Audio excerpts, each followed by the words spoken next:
ഈ പ്രതിപക്ഷം വെട്ടിലാകാൻ തീരുമാനിച്ചാൽ അവർ വെട്ടിലാകും.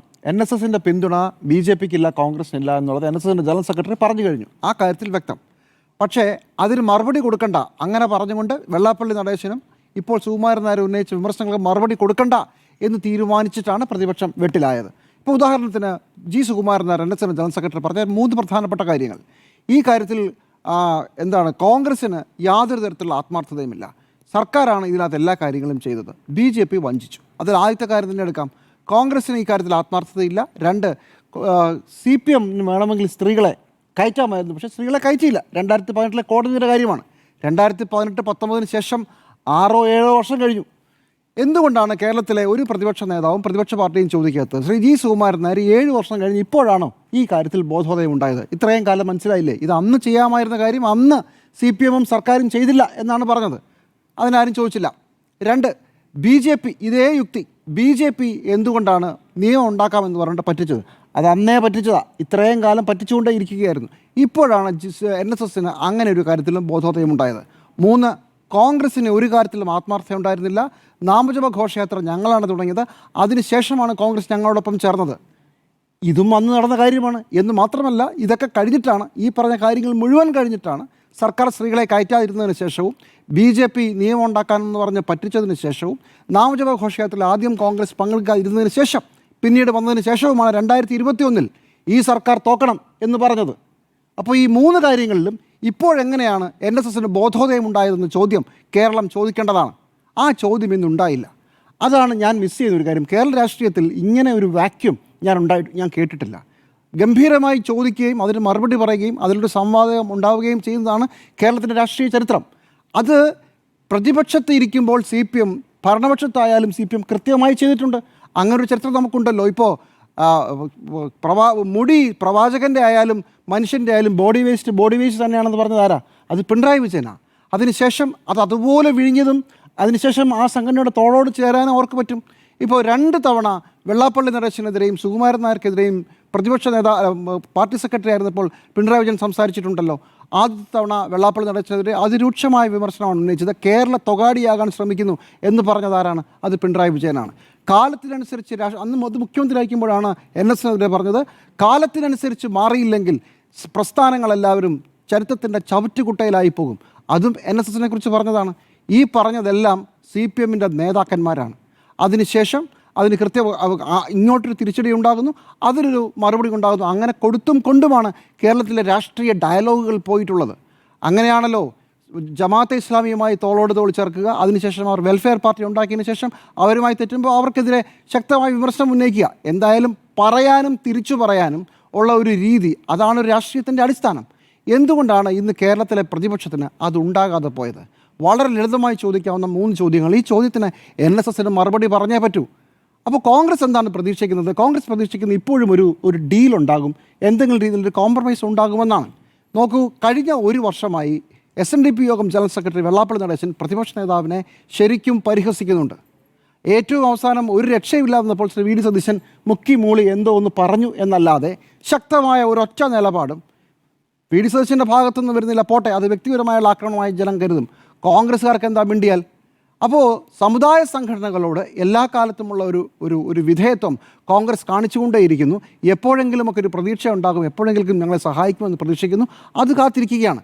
അല്ലെങ്കിൽ ശബരിമല സമയത്ത് കൂടെ നിന്ന് തോളോട് തോൾ ചേർന്ന് നിന്നിട്ടാണ് സർക്കാരിനെതിരെ BJPയും കോൺഗ്രസും NSSും ഒരു പരിധിവരെ SNDPയും എല്ലാം ഈ പോരാട്ടം നടത്തിയത്. അതിനുശേഷം 7 വർഷം കഴിഞ്ഞ് NSS ജനറൽ സെക്രട്ടറി ഇവരെ വെട്ടിലാക്കുമ്പോൾ നിങ്ങൾക്ക് എന്താണ് അത് ഇതുവരെ തോന്നാത്തതെന്ന് ചോദിക്കാനുള്ള ആർജവത്വമില്ലെങ്കിൽ പിന്നെ എന്ത് രാഷ്ട്രീയം, എന്ത് വ്യക്തിത്വം, എന്ത് പാർട്ടി?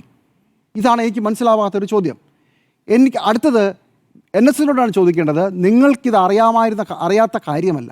7 വർഷങ്ങൾക്ക് ശേഷം നിങ്ങളത് പറയുമ്പോൾ വാട്ട്സ് ദ ഡീൽ? എന്താണ് സർക്കാരുമായിട്ടുള്ള ഡീൽ? ഈ സർക്കാർ വേണമെങ്കിൽ സ്ത്രീകളെ കയറ്റാമായിരുന്നുവെന്ന് 7 വർഷത്തിന് ശേഷം ഒരു സമുദായ സംഘടന നേതാവിന് വെളിപാടുണ്ടായി എന്ന് ഞാൻ കരുതുന്നില്ല. അതത്ര നിഷ്കളങ്കവുമല്ല, അത് എല്ലാവർക്കും അറിയാം. ഇത് കേട്ടിരിക്കുന്ന, ഈ സംഭവം കണ്ട എല്ലാവർക്കും അറിയാം, ഇത് നിഷ്കളങ്കമേ അല്ല. What's the deal?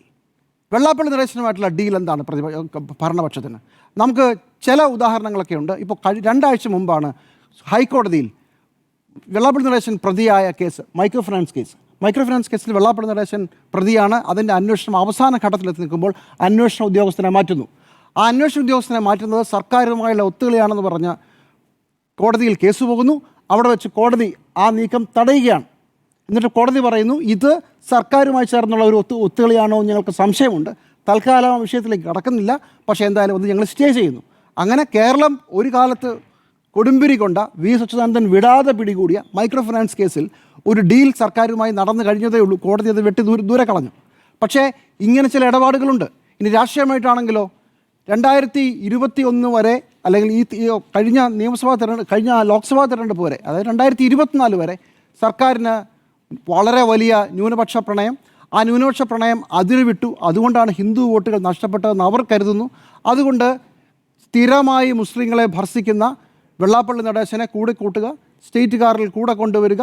അപ്പോൾ അതുകൊണ്ട് നഷ്ടപ്പെട്ടു പോയെന്ന് അവർ ഭയക്കുന്ന ഹിന്ദു വോട്ടുകൾ നഷ്ടപ്പെട്ടുകൊണ്ടിരിക്കുന്നുവെന്ന് അവർ ഇപ്പോഴും പേടിക്കുന്ന ഹിന്ദു വോട്ടുകൾ അത് തിരിച്ചു വരുമെന്ന് പ്രതീക്ഷിക്കുന്നു. ഇതാണ് ഡീൽ. ഇത്തരം കാര്യങ്ങളൊക്കെ വളരെ വ്യക്തമാണെന്നേ.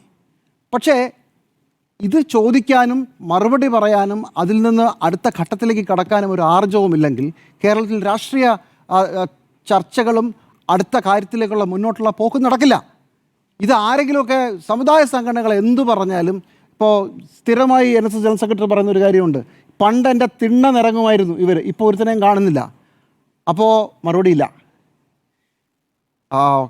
നേരത്തെ അരുൺ ഇവിടെ വായിച്ച പ്രതിപക്ഷ നേതാവിനെതിരെയുള്ള ചോദ്യം, പ്രതിപക്ഷ നേതാവ് പറഞ്ഞത് ഇവരൊക്കെ പണ്ട് ഇങ്ങനെ ഇതൊക്കെ കോൺഗ്രസിൻ്റെ നിലപാടാണോ അതോ പ്രതിപക്ഷ നേതാവിൻ്റെ നിലപാടാണോ എന്ന് അറിഞ്ഞാൽ കൊള്ളാം. കോൺഗ്രസ് മിണ്ടിയിട്ടില്ല. അതിനുശേഷം ഒരു മറുപടിയും ഉണ്ടായില്ല. ഇങ്ങനെയല്ല കേരളത്തിലെ ഉത്തരവാദിത്തപ്പെട്ട രാഷ്ട്രീയ പാർട്ടി, പ്രത്യേകിച്ച് പ്രതിപക്ഷത്തായിരിക്കുമ്പോൾ കാര്യങ്ങൾ സംസാരിക്കേണ്ടത്. ഇതിങ്ങനെ പറഞ്ഞതുകൊണ്ട് NSSൻ്റെ വിരോധം കൂടുമെന്നോ, ഇതിങ്ങനെ പറയാത്തത് കൊണ്ട് NSS വലിയ സംഭവമാണ്, SNDP ജനറൽ സെക്രട്ടറി മഹാസംഭവമാണ് എന്ന് വീണ്ടും വീണ്ടും എത്ര തെറി കിട്ടിയാലും പറഞ്ഞതുകൊണ്ടോ ഇവരെല്ലാം കൂടെ കൂടുമെന്നോ ആണോ കരുതുന്നത്? അങ്ങനെയല്ല കേരളത്തിലെ രാഷ്ട്രീയം. നോക്കൂ, ശബരിമല കാലത്ത് CPM വളരെ ശക്തമായ നിലപാടെടുത്തു. അന്ന് കേരളത്തിലെ ഒരു വലിയ വിഭാഗം മുഴുവൻ ഒരു ഘട്ടം കഴിഞ്ഞപ്പോൾ മാധ്യമങ്ങൾ പോലും തിരിഞ്ഞിട്ടും കുലുങ്ങാവുന്ന പാർട്ടിയാണ് CPM. ആ CPM വീണ്ടും അധികാരത്തിൽ വന്നു 2021.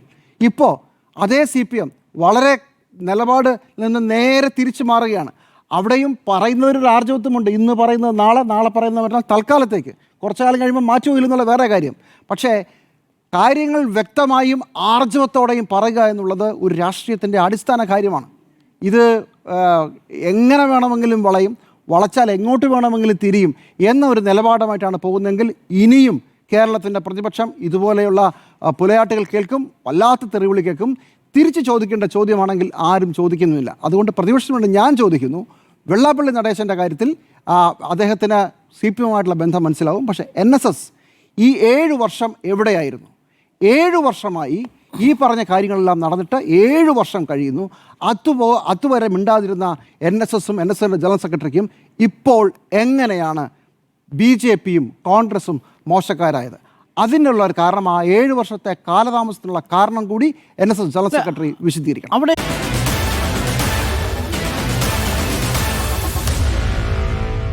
Meet the editors.